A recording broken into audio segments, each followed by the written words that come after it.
Graça e paz, paz do Senhor, paz de Deus, paz e amor.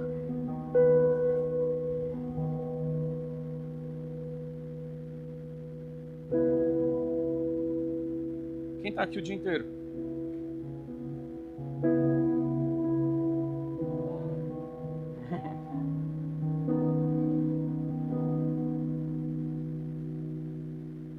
Dá para lembrar um pouco de escola, né? De retiro. Uns retiros se chamam escola. Eu estava ali atrás. Aliás, eu estava vindo para cá em ritmo de escola hoje. Eu lembro que na última escola que nós tivemos, não tem nada a ver com a pregação, mas estou sentindo de falar, como é que serve para alguém.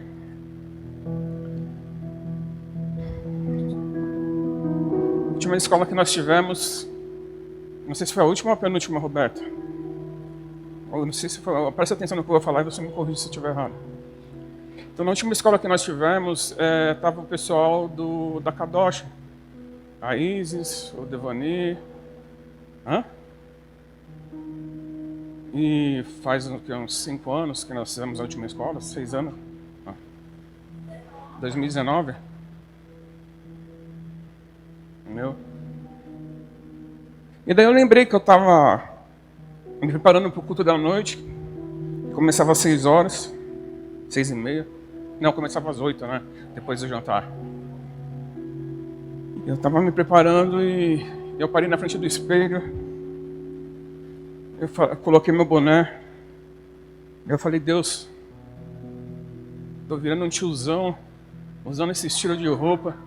Não pega bem. Mas eu não gosto de outro estilo. Eu odeio terno, eu odeio roupa social. É o meu jeito. E estava pensando, quando você fala em pensamento com Deus.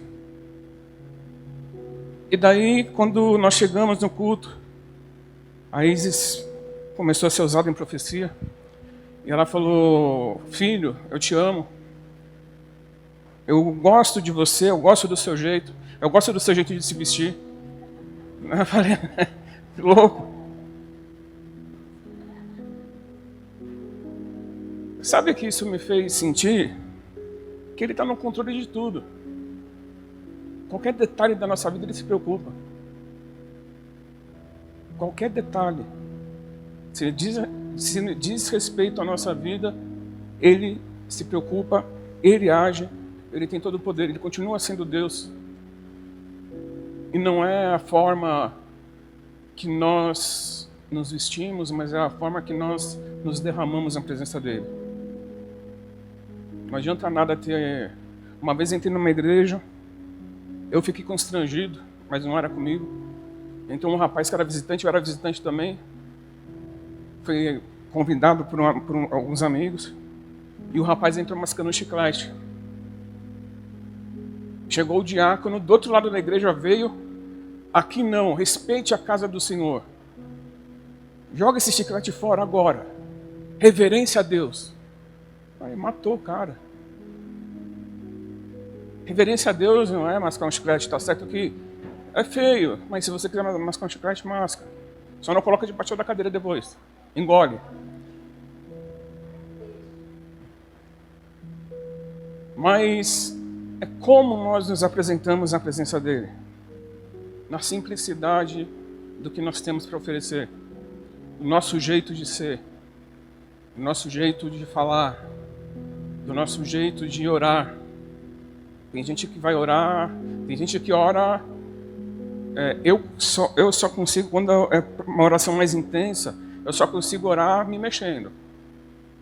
Eu tenho que ir de um lado para o outro, eu não consigo ficar ajoelhado, eu tenho que andar. Mas tem gente que ajoelha e se derrama, tem gente que fica em pé e se derrama. Uma vez eu participei de uma reunião, uma oração, depois de uma vigília, naquele lugar que eu falo para vocês sempre, lá no Vale da Bênção, eles têm uma sala, não sei se tem mais, eles têm uma sala que chama cela de oração. São lugares pequenos, minúsculos, que cabe uma pessoa, tem tipo uma plataforma de cimento, tudo acapetado, mas dá para você sentar ali ou ficar ajoelhado. Mas a direção é que todos olhem ajoelhados em silêncio. Eu fui lá com a pessoa que me convidou e nós ficamos 2 horas em silêncio, ajoelhado. Você já orou em silêncio? Depois de uma vigília, no carpete, gostosinho ali, vontade de dormir. Então existem várias formas de se derramar. Por que eu estou falando isso? Porque a adoração é uma coisa muito simples, mas ao mesmo tempo o homem complica. A adoração é o nosso chamado, a nossa razão de existir. Nós existimos para adorar a Deus. Esse dia eu vi um cara muito nojento, me desculpa falar, em um vídeo, nem sei quem é o cara, ele falou: Deus é tão carente assim que ele precisou criar pessoas para adorar ele. É muito nojento. Mas espero que ele encontre Deus e seja como Paulo. Verá quanto importa sofrer pelo meu nome.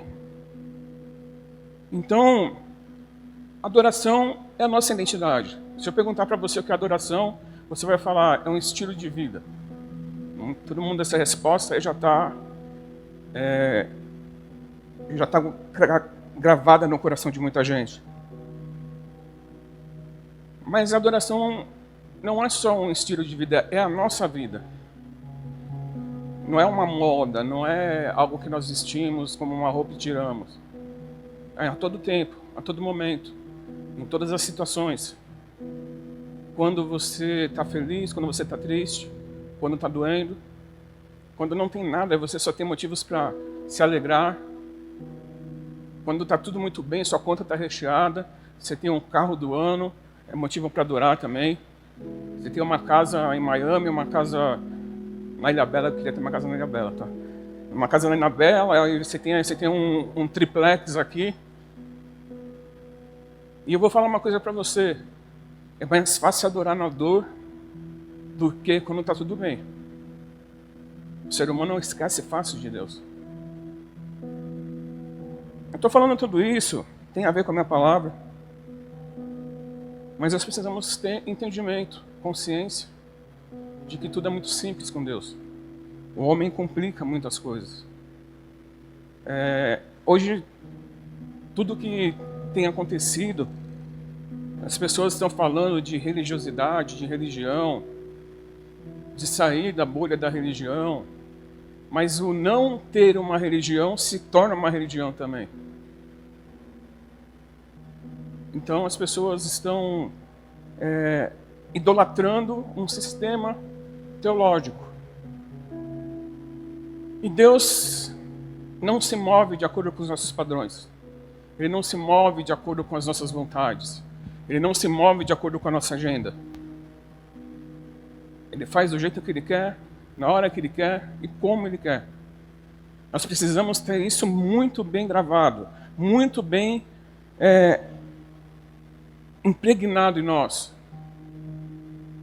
Nós temos um melhor amigo, nós temos um Salvador, nós temos, como diz meu amigo Bertelli, nós temos um cheiroso que chapa com a gente, mas Ele é o nosso dono. Ele nos comprou. Nós não nos pertencemos. Nada do que nós temos é nosso. Nada. Ministério, família, bens, nada. Você não sabe se você não vai morrer hoje. Se você fizer uma retrospectiva da sua vida como adorador, o que você fez? Então nós precisamos entender, porque tem o evangelho sendo pregado aí, que Jesus é o nosso amiguinho, que Jesus é aquele que perdoa tudo que eu faço, mesmo antes de eu fazer eu já estou perdoado, então não preciso pedir mais perdão.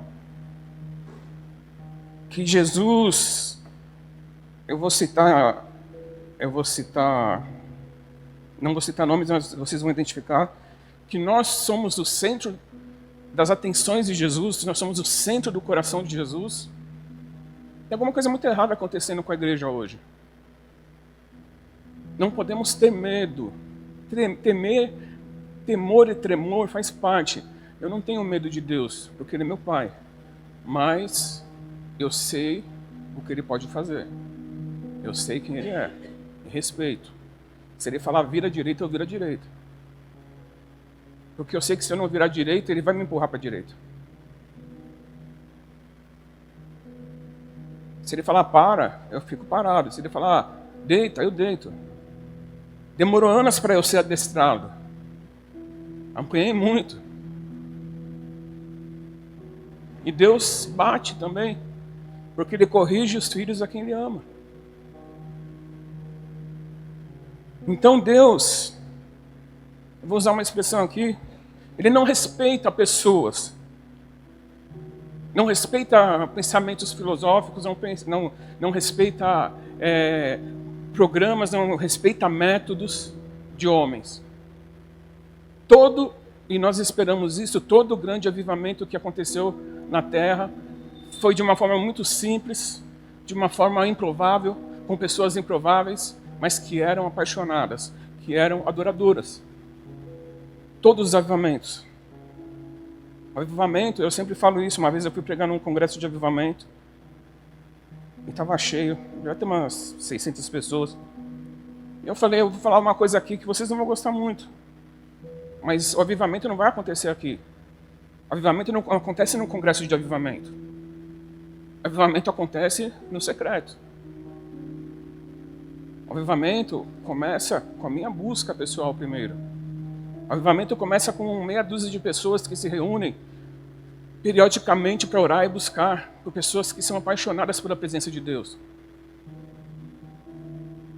Então, existe algo para acontecer.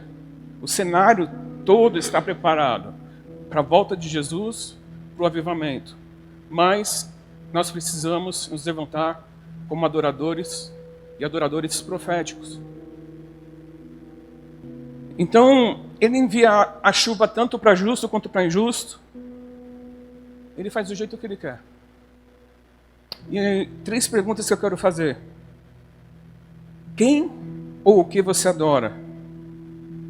Quem você adora, o que você adora e como você adora.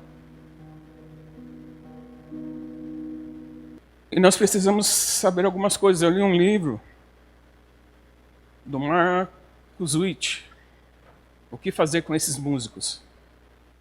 Então, ele fala nesse livro, e eu quero só ter um ponto de partida aqui para a gente entrar na palavra, mas todos já sabem o que eu vou falar.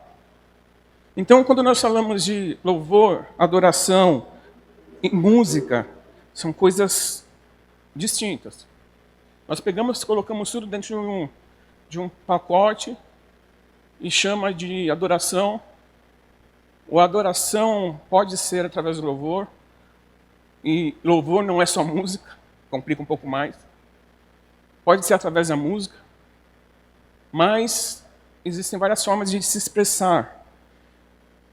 E o Marcus Witt está falando sobre louvor.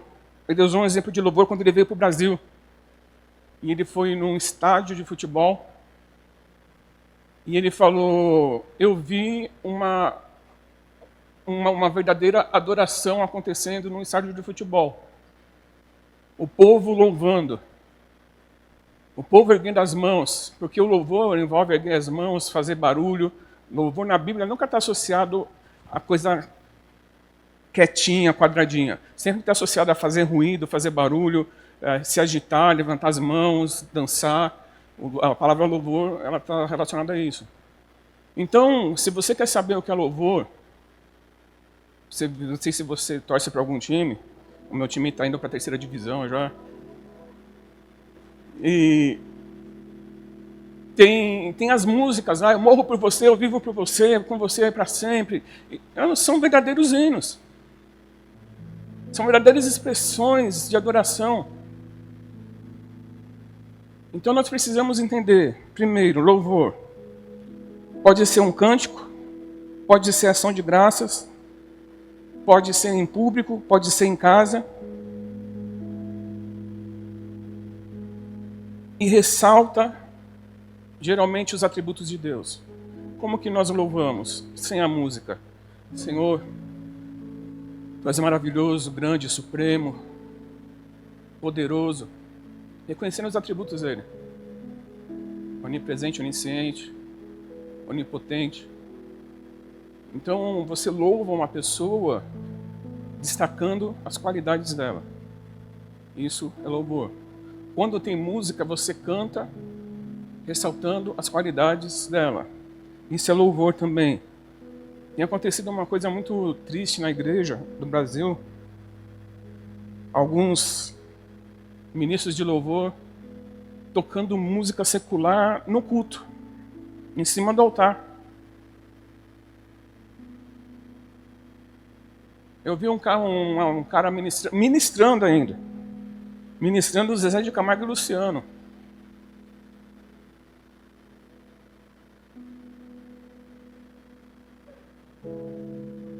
E tem várias aberrações. Eu vi Xuxa, eu vi gente cantando música da Xuxa, e por aí vai. Se você procurar, você acha.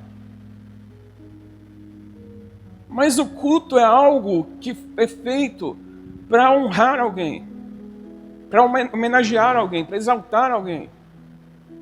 O período de louvor, alguns estão reclamando ultimamente, alguns pastores mais antiquados estão reclamando que a igreja hoje é tão fraca porque tem 1 hora de louvor e 20 minutos de palavra. Mas o louvor é a palavra cantada. Se for louvor cristocêntrico, está falando a palavra. E eu vi muita coisa acontecer num período de louvor, num período de adoração, num período de que estamos cantando. Eu vi muita coisa acontecer já. Então nós não podemos ficar presos. Como eu falei, não dá para padronizar. A palavra adoração, todos já sabem, ela vem de uma expressão, de uma palavra que é se prostrar, se lançar, ajoelhar perante uma autoridade, beijar a mão de alguém. E esse significado de beijar é como o cão que lambe a mão do seu dono. Então, eu sou um petzinho de Jesus.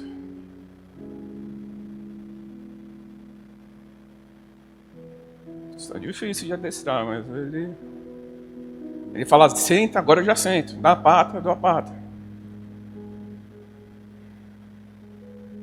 Abre sua Bíblia lá em Atos 17 e 22.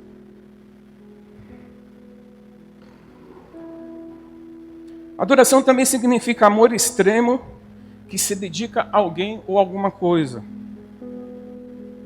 Imenso sentimento de devoção, veneração.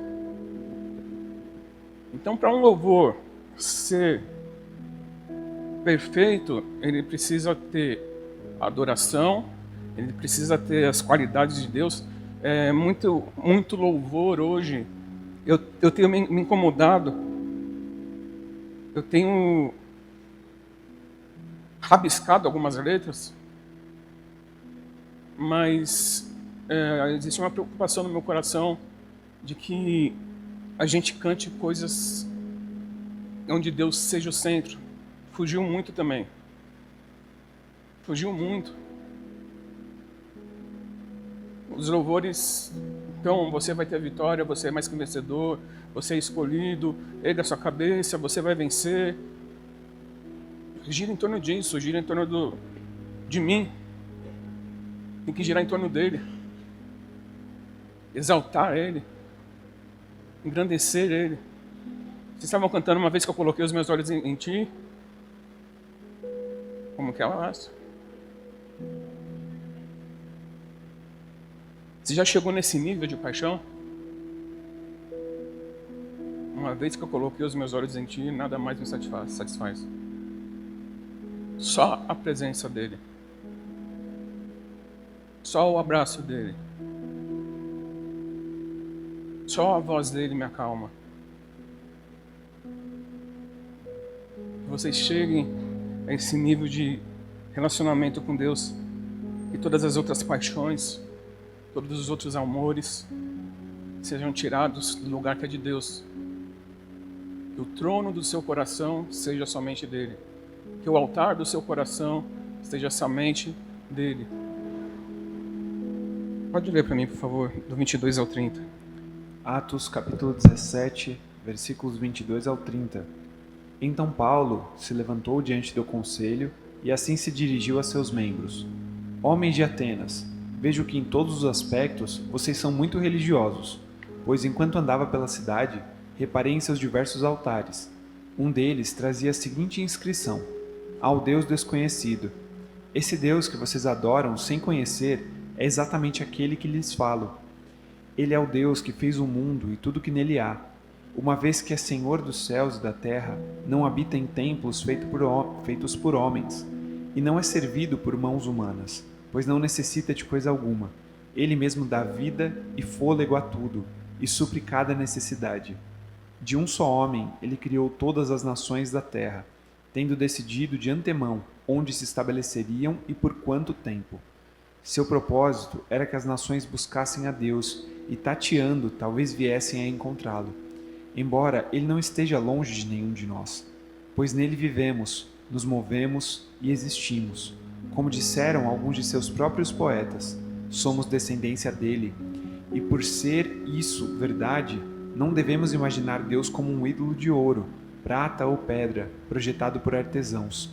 No passado, Deus não levou em conta a ignorância das pessoas acerca dessas coisas, mas agora Ele ordena que todos, em todo lugar, se arrependam. Esse texto aqui é bem conhecido. Acho que você já leu pelo menos umas 10 vezes. E é muito interessante esse texto, muito profundo. Deixa aberto lá em João 4:22. Algumas pessoas vêm na igreja apenas pelos seus amigos, outros vêm por causa da música. Teve uma época que o Zoe era tipo um ministério de soul. Só tocava soul. Nosso louvor é praticamente todo groove soul, qual outro lá? Enfim, tinha vários. E daí o pessoal ia para dançar.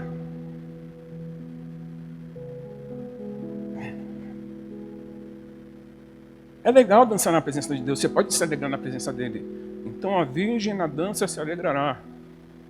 Os jovens, os velhos também.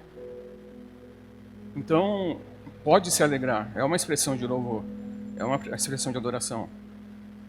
Mas tem pessoas que vêm para mostrar sua espiritualidade, tem pessoas que vêm para mostrar que é profeta e saem por aí forçando palavra profética, profecia. Parece que se não profetizar naquele dia, não cumpriu o seu papel. Então, inventa. Cuidado. Tem gente que vem apenas porque é um costume, é um hábito. A pergunta é, por que você veio na igreja hoje? Por que você está aqui hoje o dia inteiro?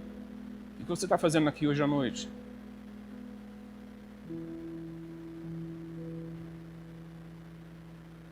Para muitas pessoas, o objetivo da adoração e o entendimento que elas têm é...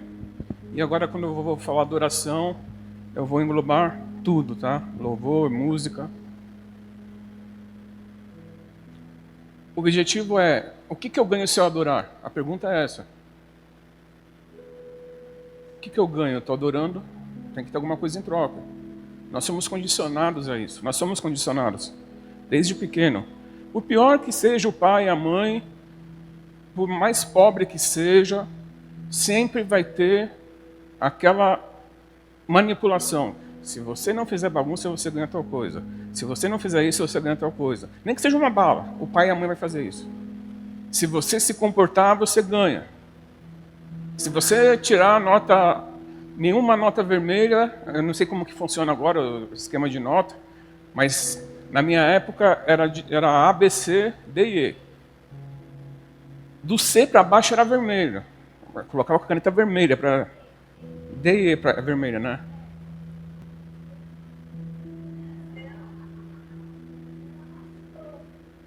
E um dia, uma época, meu pai falou, se você passar de ano, você vai ganhar uma bicicleta.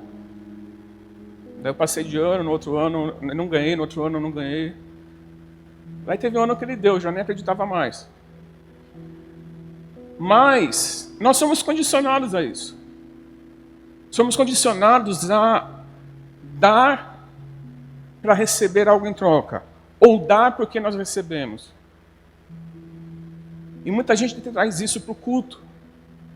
Ah, eu estou doente, eu vou lá para o culto. Está bem, não vou para o culto.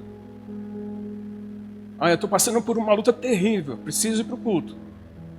Estou em depressão, preciso ir para o culto. Estou com medo, preciso ir para o culto. Você precisa vir para o culto para cultuar. Para honrar. Para homenagear. Para estar na presença dele, para atrair a presença dele. Independente da dor, independente da situação, independente da circunstância, você precisa estar em comunhão com seus irmãos. Mas tem gente que tem esse interesse de dar para receber. Então existe um tipo de adoração centrada em mim, não em Deus. E a gente vê aqui o povo de Atenas, era a capital do mundo em conhecimento.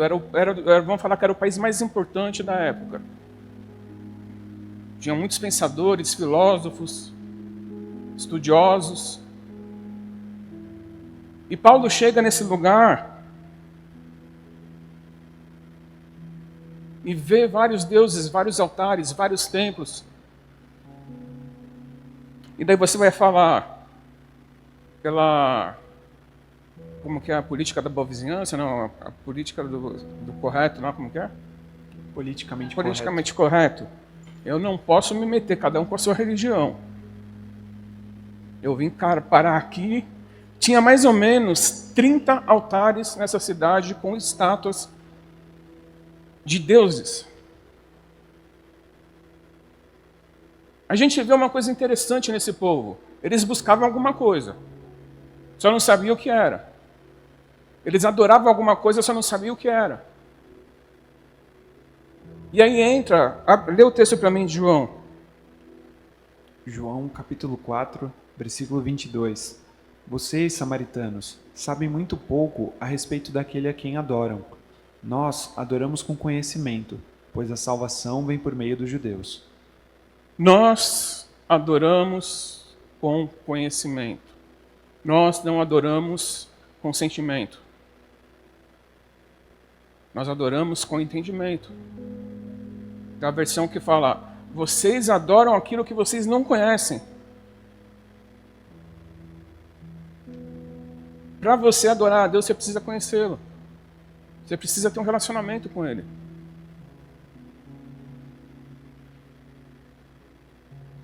Porque o povo pediu para Moisés subir e não quis subir. Apesar que Deus depois proíbe de qualquer um chegar perto do monte. Porque o povo não conhecia Deus. Então a primeira coisa que nós precisamos saber e entender que a adoração é algo consciente. É algo com entendimento. É algo feito com sabedoria. Eu conheço, eu adoro. Eu tenho um relacionamento, eu adoro. Eu tenho uma história com Ele, eu adoro. Flui automaticamente. Sempre que o homem rejeita o verdadeiro Deus, ele parte para a ignorância. E ele começa a construir seus deuses à sua própria imagem e semelhança. O povo no deserto queria um Deus, queria algo para adorar. Moisés estava demorando no monte. Fala para Arão, e Arão fala, me traz ouro. Mas que tipo de ouro? Quem lembra que ele pede lá? As argolas dos brincos. As argolas e os brincos. As argolas no nariz era símbolo de escravidão. Então nasce um ídolo em que eles se prostram, eles deixam de ser escravos do Egito, mas eles queriam ser escravos de alguma coisa. Voltando aqui para Paulo, a Bíblia fala que ele ficou indignado. Como que está na sua versão aí? Ficou indignado. Enquanto Paulo esperava por eles em Atenas, ficou muito indignado ao ver ídolos por toda a cidade. Ficou muito indignado. Qual a versão que vocês têm aí? Tem alguma palavra diferente aí? Aí de baixo? Ninguém está com Bíblia? 17 e 16. A bateria da Bíblia acabou.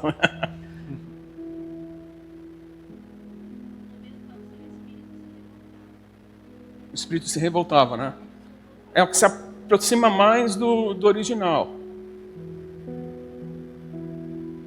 Paulo ficou revoltado. Ele não simplesmente andou e falou cada um na sua.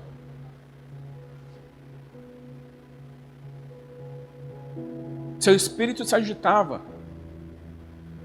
Nós precisamos entender que nós estamos na Terra para fazer diferença. Nós precisamos entender que eu não sei, você também não sabe, nós não sabemos quanto tempo nós teremos a liberdade de estar numa igreja. Quando vai vir perseguição. Em algumas cidades do interior, eu acho que uma delas acho que foi Sorocaba, eu acho que foi proibido Bíblia na biblioteca e na Câmara dos Vereadores. Estão começando a proibir a Bíblia. Daqui a um tempo vai ter que ser igual aos chineses. Sabe como os chineses faziam, pelo menos há 20 anos atrás? Chegava uma Bíblia, eles iam em um lugar escondido, cada um pegava 2 folhas, rasgava, e cada um levava, decorava. Alguns até comiam o papel. E depois trocavam o que tinha decorado. Para não ter nenhum vestígio de Bíblia. E nós temos liberdade de adorar, nós temos liberdade de falar de Deus. Nós não podemos ficar passivos ao que está acontecendo. Não estou falando para você discriminar ou para você agir com preconceito. Não estou falando para você agredir ninguém. Mas nós temos que pegar a verdade, pregar a palavra a tempo e a fora de tempo. É a nossa função. Se você é um adorador, você adora Ele a todo tempo. Um adorador raiz, ele é chato. Porque ele só quer falar de Deus. Tem adorador raiz e adorador Nutella, né? Então, o raiz, ele é chato. Ele pensa nas coisas do céu, ele anda numa outra dimensão, ele sonha com a volta de Jesus. A maioria aqui fala assim, Jesus, deixa eu casar antes para voltar. O adorador não. Você fala da volta de Jesus para quem é solteiro, as mulheres principalmente. Eu preciso casar antes. Que diferença vai fazer? Chegar lá em cima não vai ser mais casal. Vai ser tudo irmão.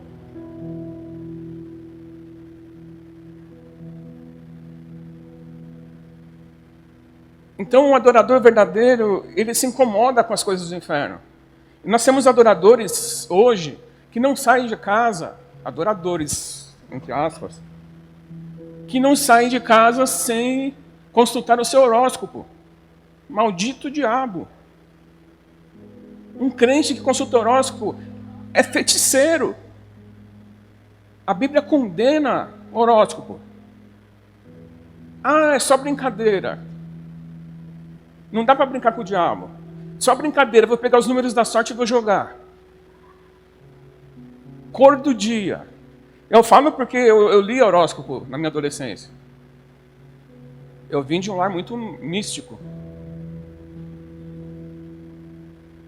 Mas nunca aconteceu nada do que falavam que ia acontecer. Nunca.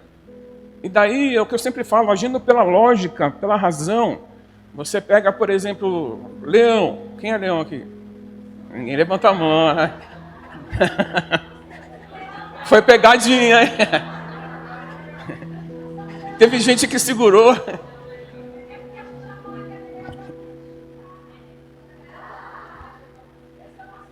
Daí você pega leão. Quantos milhões de leoninos existem no planeta Terra? Vai acontecer exatamente aquela coisa para todo mundo. E se todo mundo sair com a mesma cor que está falando para andar na cor do dia, uma palhaçada. A Tem Bíblia que ver o condena. ascendente também, né? Ah, tem ascendente? Tem. Eu não lembro direito dessas coisas. Então, não sei o que rege, a casa não sei do que. Enfim, é macumba. Eu respeito quem não tem entendimento de Deus que faça isso, mas quem se diz cristão, não dá. É a mesma coisa que você acender uma vela para as almas. É a mesma coisa que você dar 3 pulinhos quando perde alguma coisa dentro de casa.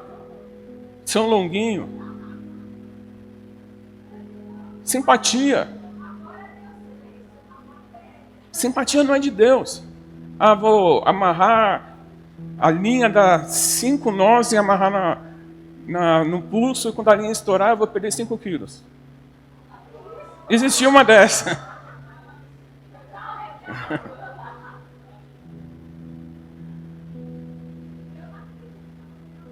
Um adorador, ele está muito conectado com Deus, o verdadeiro adorador. Por isso que Jesus fala, existe uma adoração falsa. Vocês adoram o que vocês não conhecem. Vocês adoram sem entendimento. Ele fala para a samaritana, nós sabemos o que nós adoramos. Você precisa saber para adorar. Tarô nem pensar, pelo amor de Deus. Agora foi o Espírito Santo que falou. Você está abrindo brecha no mundo espiritual. Quer saber seu futuro? Lê a Bíblia. Uma coisa já é certa. Jesus volta no final, ele vence no final e você sobe com ele.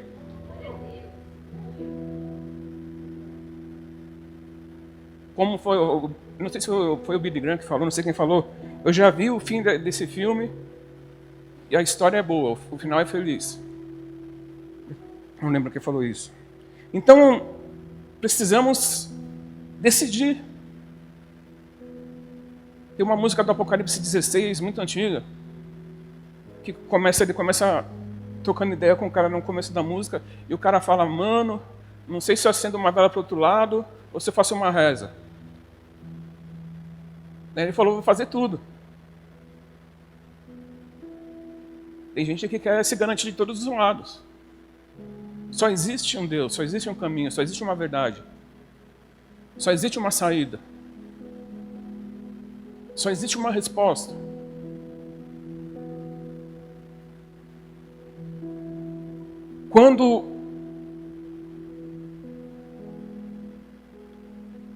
Se alguém estiver anotando e quiser anotar essa frase, é boa.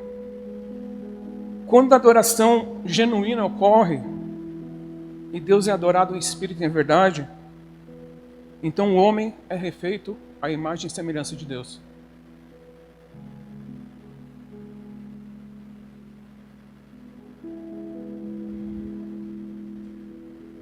E isso é a razão pela qual uma vida de adoração é um pouco ameaçadora.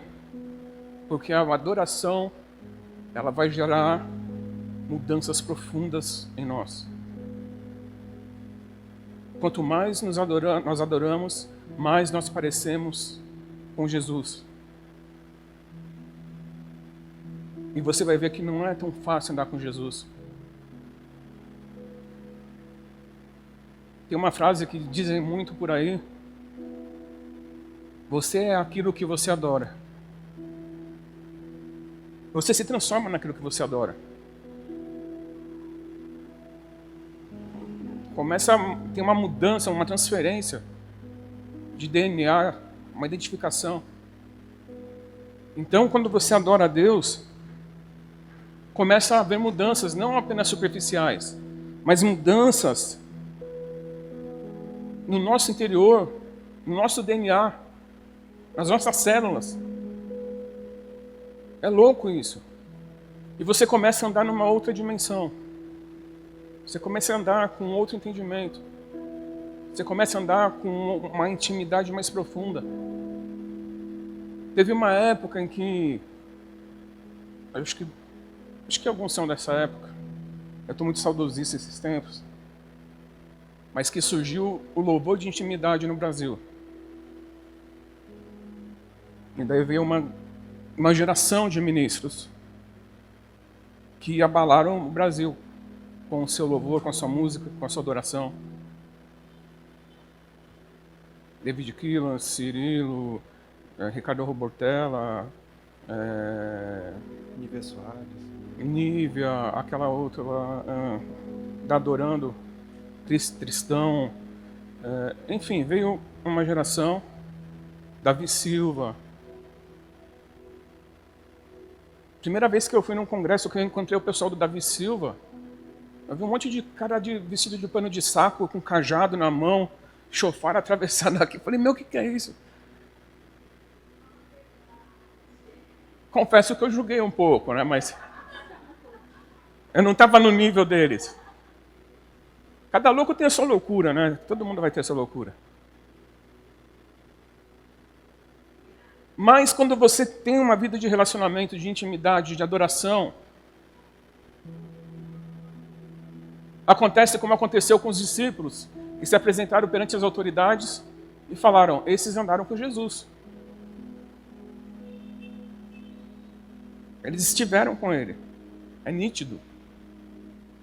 É nítido quando você está com Jesus.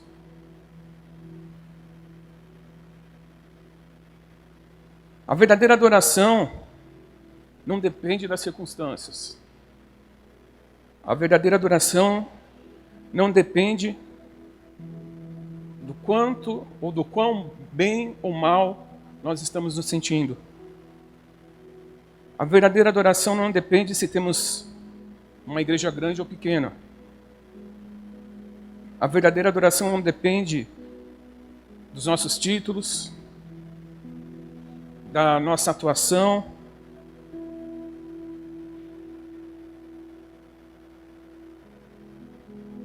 A verdadeira adoração vem de um reconhecimento de que Deus é dono de tudo. Se Deus te perguntasse hoje,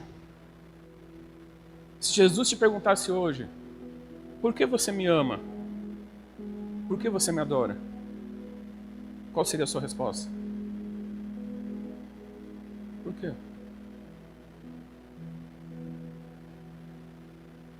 Existe uma música do Judson, eu adoro pois eu sei que tu me amas, eu adoro pois eu sei que existe um rio, eu adoro pois eu sei que existe graça, enfim.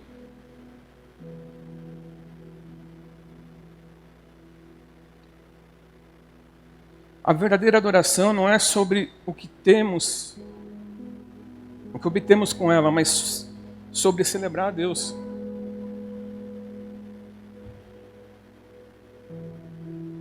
As pessoas dizem com muita frequência isso. Eu fui no culto e não senti nada, estou indo no culto e não estou sentindo nada, eu vou mudar de igreja. O problema não está com a igreja. O problema está em você. Eu não senti um arrepio quando entrei no culto. Você vive pelo que sente ou pelo que sabe? Pelo que sente ou pelo que entende? Porque pessoas que gostam de sentir arrepio, entra num freezer, vai sentir arrepio. Se a sua motivação é sentir um arrepio no culto, cara, desculpa, você é um coitado. É triste a sua vida. Tenho pena de você. Você não conhece Deus ainda. Eu sei que Jesus está aqui. Estou vendo Ele? Não. Estou sentindo alguma coisa diferente? Não. Mas Ele falou que onde 2 ou 3 estiverem reunidos, Ele está. Então, Ele falou. Ele não é mentiroso. Eu não preciso ver anjo voando todo o tempo. Eu não preciso ver Jesus todo o tempo. Eu preciso saber. Sabe quem tinha uma consciência muito forte com relação a Deus? Que foi para mim um dos grandes adoradores? Jó. Ele solta uma frase, eu até fiz uma letra de música. Mesmo que ele me mate, ainda assim eu confiarei, ou esperarei nele.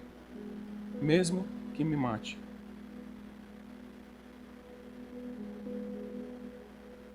Entendimento. Se eu viver, eu vivo para Deus. Se eu morrer, eu morro para Deus. Tem gente que fala assim, eu não estou sendo alimentado.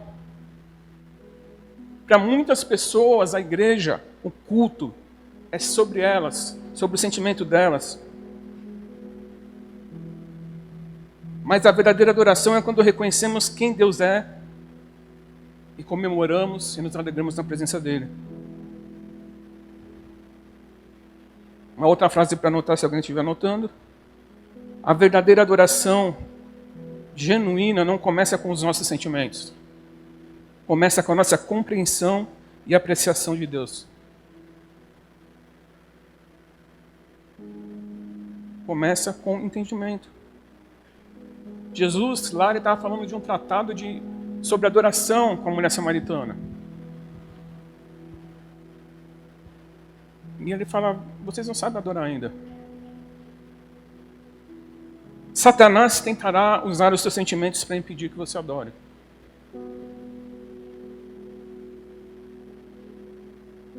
Sempre o diabo vai tentar impedir. Adore, louve, se derrame. O primeiro passo da adoração é humilhação. É reconhecimento de culpa. Pedir perdão. Se acertar com Deus. Então Paulo chega e ele vê vários deuses. Existiam dois grupos fortes de filosofia. Eles acreditavam em mais ou menos isso. Eu não vou ficar falando muito sobre esse grupo, esses grupos filosóficos, mas vocês podem pesquisar depois. Um deles é: curta a vida, viva à vontade, faça tudo o que você quiser, seja feliz. Alguma coisa parecida com hoje? O outro grupo é: eu nasci assim, vou ser sempre assim, não mudo. Não existe vida após a morte, então é aqui o negócio. Tanto é que quando Paulo fala de ressurreição nesse texto, eles ficam assustados, porque ressurreição era uma palavra que eles não entendiam, não acreditavam.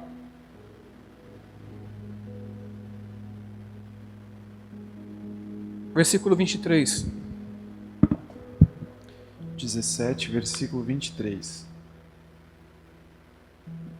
Pois, enquanto andava pela cidade, reparei em seus diversos altares. Um deles trazia a seguinte inscrição: ao Deus desconhecido. Esse Deus que vocês adoram sem conhecer é exatamente aquele de que lhes falo. Então Paulo teve uma sacada muito sábia. Paulo é o cara, é o primeiro que eu quero conversar quando chegar no céu. Apesar que Enoque está é o primeiro da lista. Falar, cara, o que você fez? Para subir rápido assim? Para Deus te levar embora? Se todo mundo soubesse, todo mundo ia fazer. Eu pelo menos faria. Bem que eu estou facinho, Jesus. Ele fala, ele começa a observar, ele fica incomodado, mas ele não sai quebrando os ídolos. Ele não sai falando, vocês são tudo endemoniados. Ele não sai expulsando Satanás. Ele fala, eu reparei que vocês são muito religiosos. Eu reparei que vocês têm muitos deuses. Eu reparei que vocês são espirituais. Vocês buscam algo espiritual. E eu vi que vocês colocaram um altar ao Deus desconhecido. Uma estratégia de evangelismo simples e eficiente. Por isso que Paulo é o cara que escreveu mais livros no Novo Testamento, o que abriu praticamente todas as igrejas, ele que fundou praticamente, que trouxe todas as doutrinas bíblicas, revelações de Jesus, revelações do Antigo Testamento. Paulo é o cara. E ele fala o quê? Existe um altar para o Deus desconhecido. E eu quero falar desse Deus. Eu conheço. Eu sei quem ele é. Eu sei o que ele faz. E ele começa a falar. Lê o versículo 26 e 27. 26. De um só homem, ele criou todas as nações da terra, tendo decidido de antemão onde se estabeleceriam e por quanto tempo. Seu propósito era que as nações buscassem a Deus e, tateando, talvez viessem a encontrá-lo, embora ele não esteja longe de nenhum de nós. É o Deus que criou tudo, que fez o ser humano, que tem todo o poder. Ele começa a adorar a Deus, exaltar as qualidades de Deus. E, logo em seguida, ele fala, ele não está longe de ninguém. Ele está perto. Ele não é um Deus desconhecido para mim, eu conheço. Pode acreditar no que eu estou falando. Então ele está falando do Deus que criou o mundo, que criou todos os seres humanos, que criou tudo.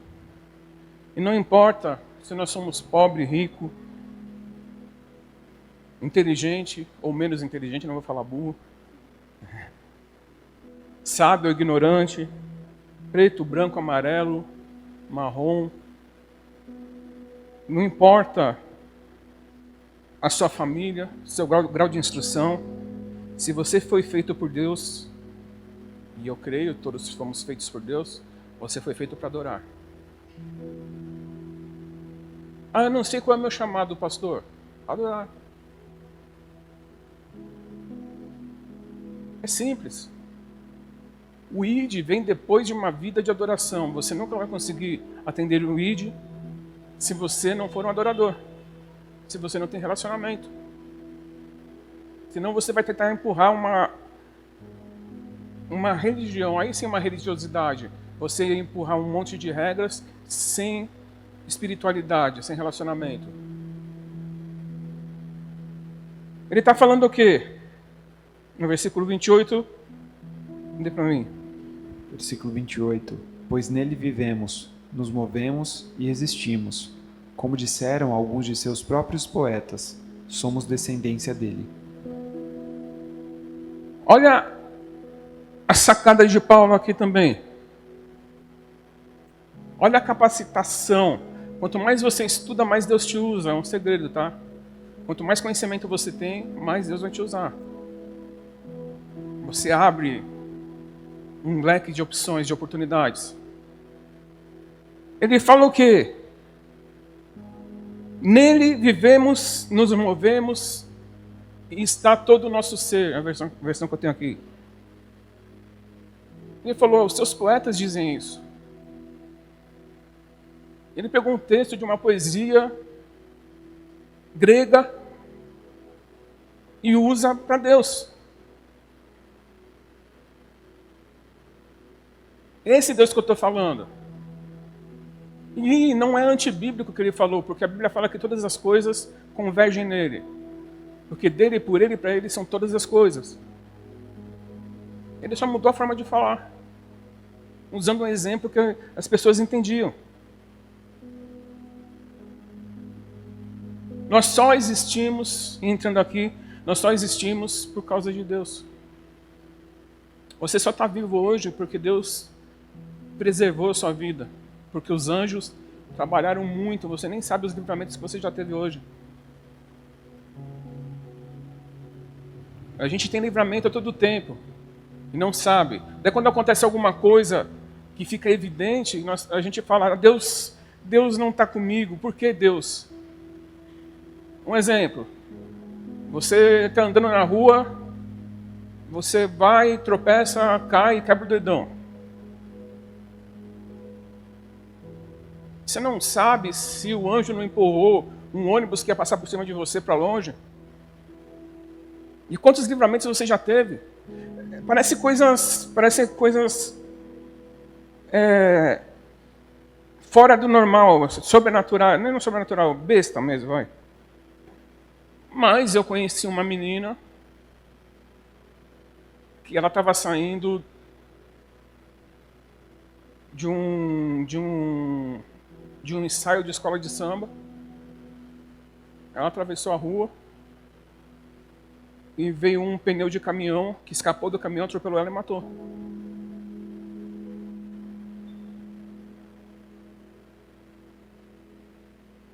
Qual a probabilidade de acontecer isso?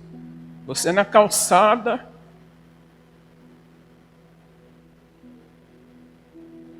parece que o filme Premonição, né? O negócio.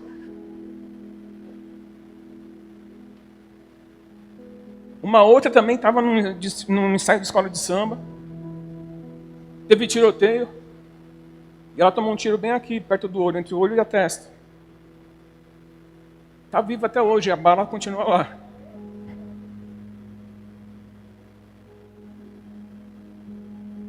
Então nós temos diversos livramentos. E quando chegar a sua hora, você vai, não tem jeito. E nós não sabemos qual é a nossa hora. Jesus fala para aquela pessoa lá, louco, essa noite pedirão sua alma.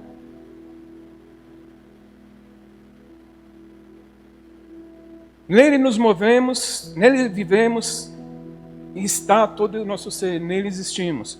Se esse for o seu lema de vida, você já garantiu sua passagem direta para o céu, sua salvação está garantida, e você vai ser um ótimo cristão, uma pessoa agradável para todo mundo, uma pessoa que todos querem ficar perto. Se você vive nele, se você se move por ele, se você existe nele, você é um cristão perfeito. Perfeito no sentido de ter as qualidades de um cristão verdadeiro. Perfeito nunca seremos. E é o lema é o slogan, né? O nome do MOVE é por causa desse versículo. Do grupo de jovens é por causa desse versículo.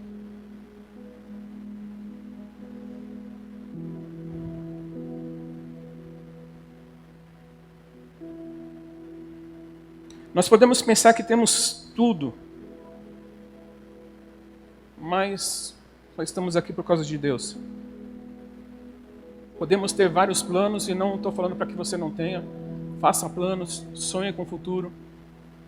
Deposite seu futuro nas mãos de Deus. Se você tem sonho de viajar para fora, faça uma listinha de sonhos. Mas deixe ele fazer do jeito dele. Quando a gente faz do nosso jeito, não funciona.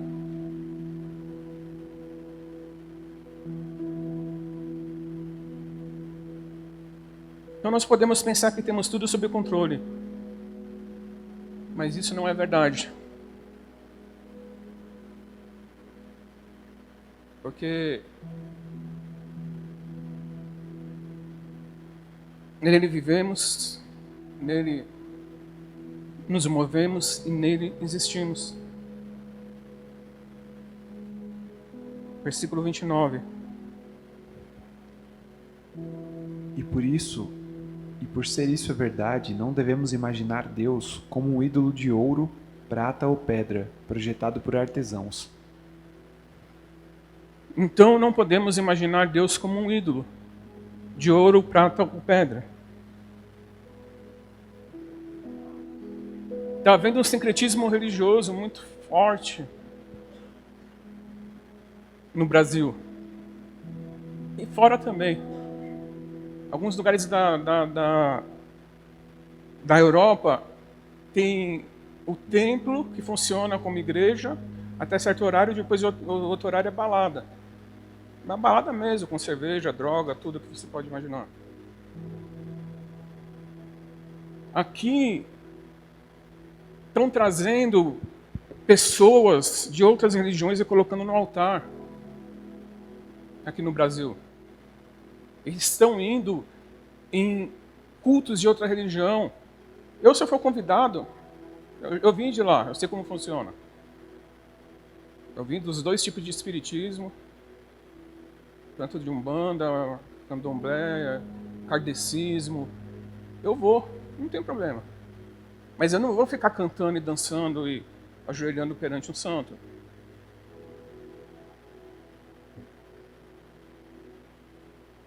Eu respeito, mas não concordo. E a minha Bíblia fala que os ídolos, quem oferece a ídolos, oferece a demônios. A sua Bíblia fala isso também?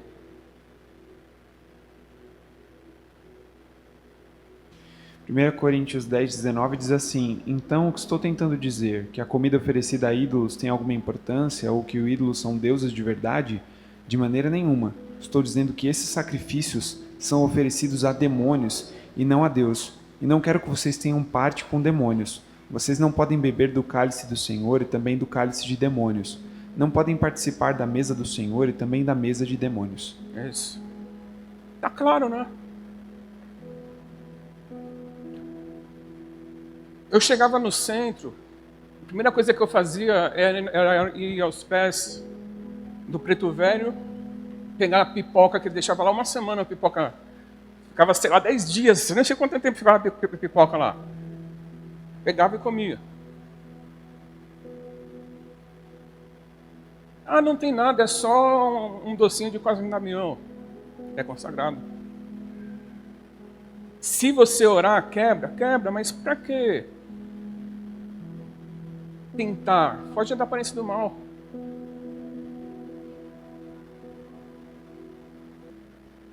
Nós precisamos ter entendimento do mundo espiritual.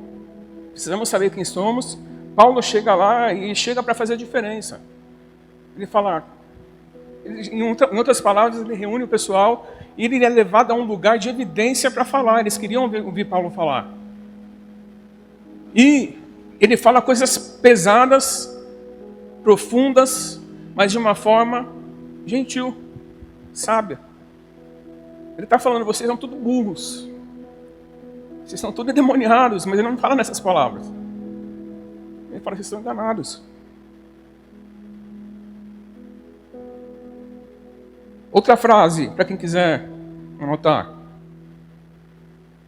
O Deus de um homem é aquele que ele dá todo o seu tempo, pensamento, energia e vida. É o que dedica tudo. Esse é o Deus dele. O dinheiro pode ser o seu Deus. Relacionamento pode ser seu Deus. Ministério pode ser seu Deus. Ah, eu sou o cara. Sem mim não acontece nada. Sem minha presença, no louvor, o fogo não desce. O fogo não cai. Muitos estão envolvidos numa adoração material, de coisas feitas pelo homem.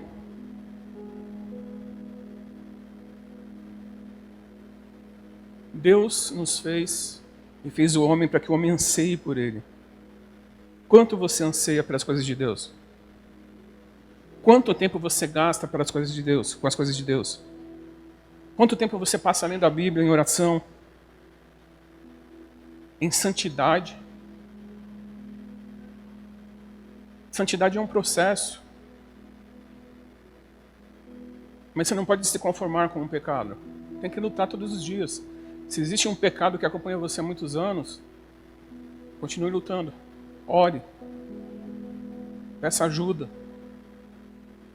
Mas nós somos chamados para ser santos. Santidade ao Senhor. Versículo 30. Atos 17, versículo 30. No passado, Deus não levou em conta a ignorância das pessoas acerca dessas coisas, mas agora Ele ordena que todos, em todo lugar, se arrependam. Ele chega e fala, o primeiro passo para conhecer esse Deus é arrependimento. Arrependimento das obras feitas e arrependimento das obras não feitas também. O que isso quer dizer? O tempo que você, em situações que você foi omisso. Omissão é pecado também. Naquele dia, Jesus vai falar, apartai-vos de mim, porque eu estive enfermo, estive doente, estive preso. E ele vai falando uma série de coisas. E vocês não fizeram nada. O não fazer nada também é pecado. Precisamos pedir perdão. Precisamos nos arrepender. Toda vez que eu entro na presença de Deus, toda vez que eu subo aqui nesse altar, eu faço uma oração. Eu falo, Deus, que seja como se fosse a primeira vez, sempre, e como se fosse a última vez também. Faça como que eu tenha o temor da primeira vez, que eu tremia, era tremor, o medo de falar em público, a reverência, e que eu pregue com a paixão, como se eu estivesse partindo hoje da terra. É uma dica para quem é ministro. E ele fala o quê? Se arrependam, mudem de ideia, mude o seu jeito de viver.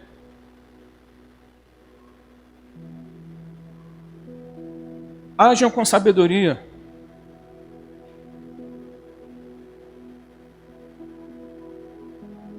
Adoração é o nosso bem mais precioso. É a forma que nós temos de não retribuir a Deus, mas a forma que nós temos de nos expressar a Deus dizendo que somos gratos por tudo e reconhecemos quem Ele é para nós.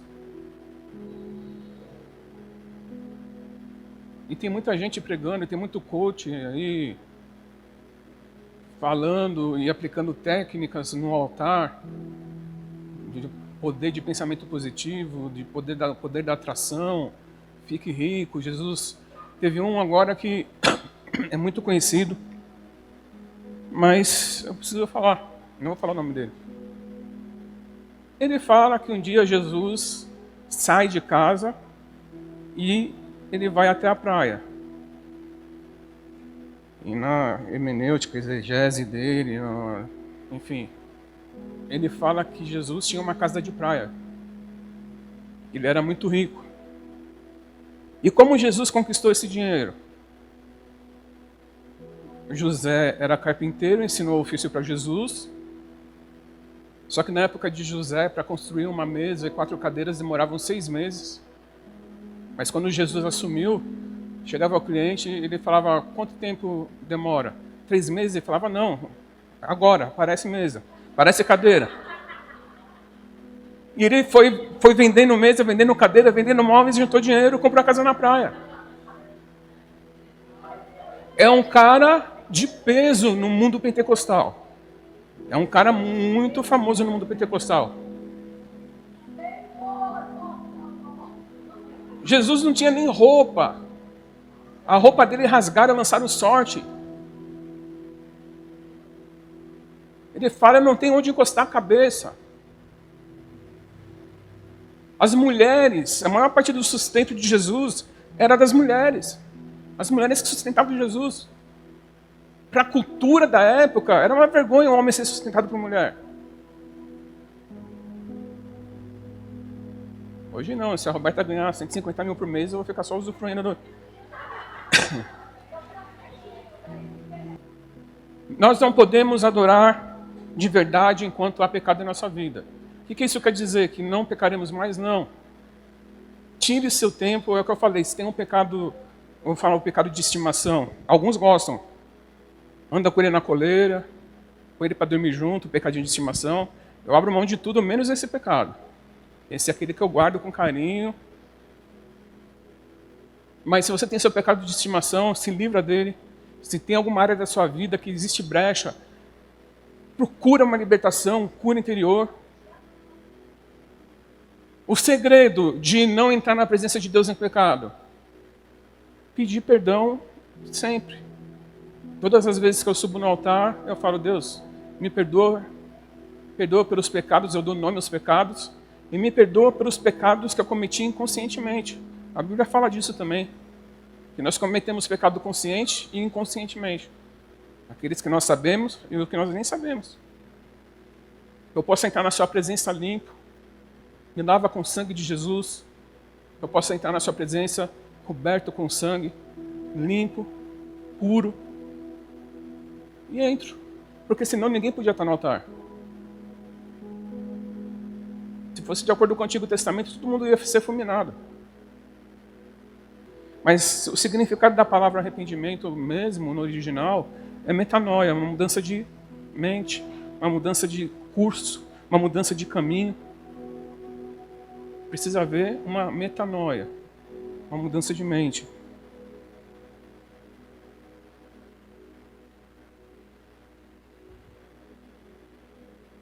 Arrepender-se é mudar de ideia, arrepender-se é se afastar. Aí um segredo para vocês também. O diabo, a gente parte para cima. Tem gente que corre de diabo, né? Tem gente que de madrugada não vai do quarto até a cozinha, ou vai correndo. Quem nunca fez isso, né? Sentia um arrepio, tinha medo de dar uma penada. E se jogava debaixo da coberta como se a coberta fosse um manto de invisibilidade, um manto de poder que vai livrar você dos demônios. E uma dica: sempre está debaixo da cama.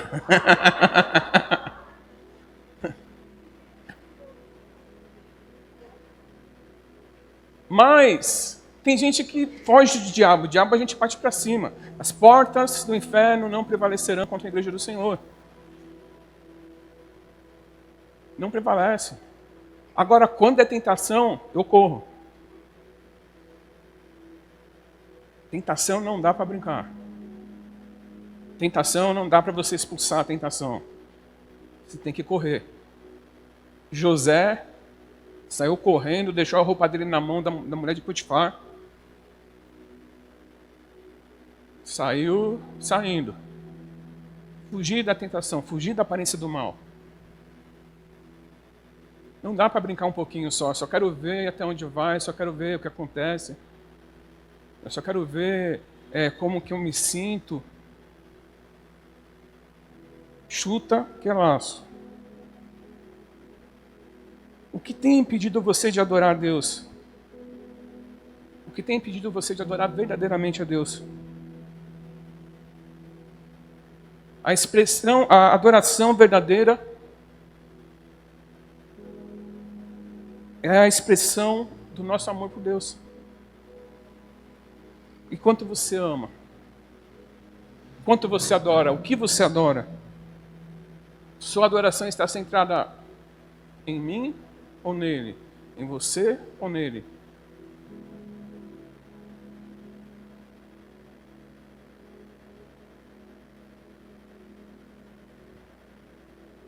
Eu vi eu até postei um vídeo de um pessoal numa igreja na África.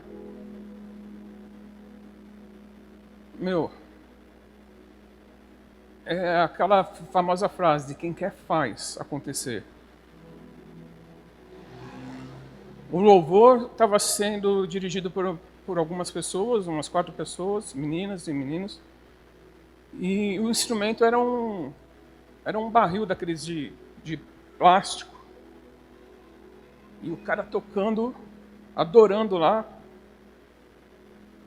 E todo mundo adorando. Chão de terra. O único instrumento que tinha é aquele tambor, aquele barril.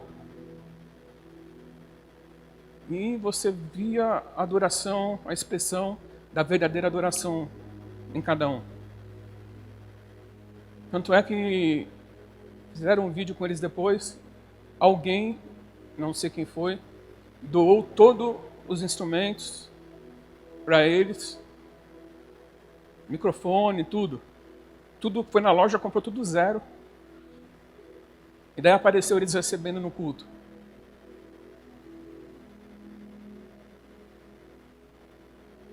Então, o adorador precisa só ter um coração apaixonado. Precisa só conhecer Jesus. Só querer Jesus. Não é a qualidade da música, não é a qualidade do som. Queremos ter coisas boas? Sim. Iremos ter? Sim, no tempo de Deus.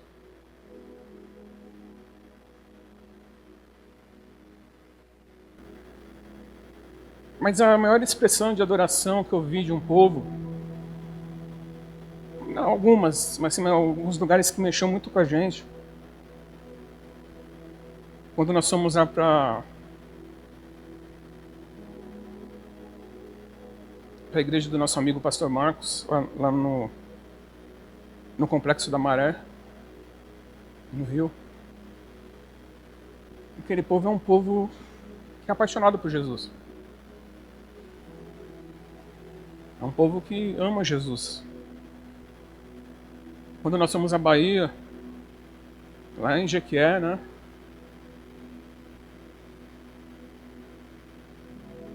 A parede até essa altura aqui, depois não tem parede, só tem o telhado e não tem parede no fundo da igreja.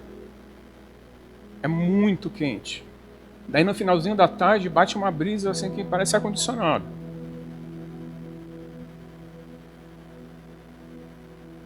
Nós vimos adoradores e conhecemos pessoas muito preciosas. E eu posso falar uma coisa para você, vale a pena. Vale a pena ser apaixonado por Ele. Vale a pena dedicar sua vida a Ele. Vale a pena entregar tudo para Ele. Vale a pena se consagrar.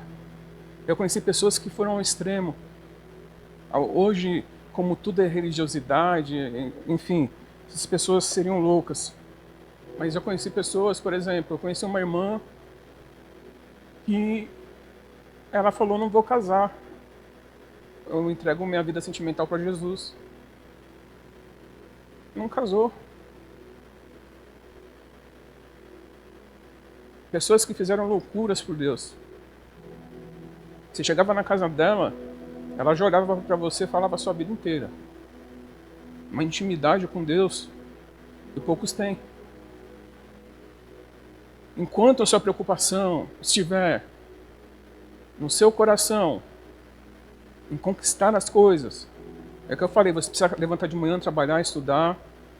Deus não chama vagabundo.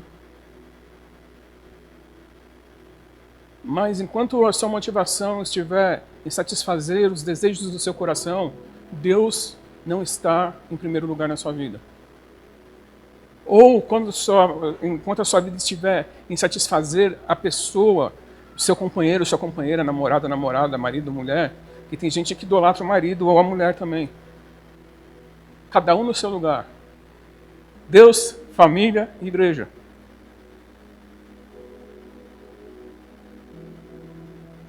Essa é a ordem. Deus é o primeiro lugar na minha vida. Se ele falasse para mim hoje, larga tudo, vai embora, se esconde lá no Himalaia, eu ia. Ele falar, faz a mala que eu vou te levar para viajar pelo mundo. Sem dinheiro, sem nada, eu ia.